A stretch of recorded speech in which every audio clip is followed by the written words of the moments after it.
আসসালামু আলাইকুম।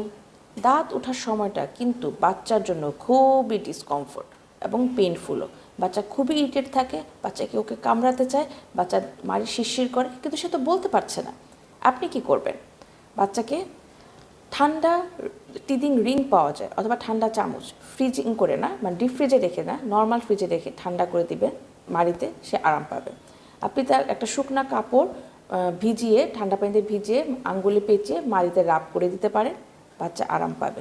টিদিং টয় পাওয়া যায়, টিদিং টয় বললেই মানে দোকানে দিবে। ভালো মানের কিনবেন, এজ অ্যাপ্রোপ্রিয়েট, যে বয়সের জন্য যেটা সেটা কিনবেন। ভিতরে যে জেলিগুলো আছে ওগুলা কিনবেন না, জেলি ছাড়া কিছু পাওয়া যায় সলিড, ওগুলা কিনবেন। ওগুলো সে কামড়াবে, পরিষ্কার রাখতে হবে, মাথায় রাখতে হবে, সেটা দিবেন। বাচ্চাকে কিছু ফ্রুটস দিতে পারেন, ঠান্ডা তরমুজ, গাজর, শশা। অবশ্যই খেয়াল রাখতে হবে যেন বাচ্চা গলায় আটকে না যায়। এগুলো সে দিলে, এগুলো সে ফিঙ্গার ফুড, সে কামড়াবে, সে খাবে, বাচ্চার জন্য কমফোর্ট হবে। তখন সে অন্য কিছুতে বা অন্য কাউকে কামড়াতে যাবে না, বা বাইট করবে না, বা সে ইরিটেট ফাসি হয়ে যাবে না। ধন্যবাদ।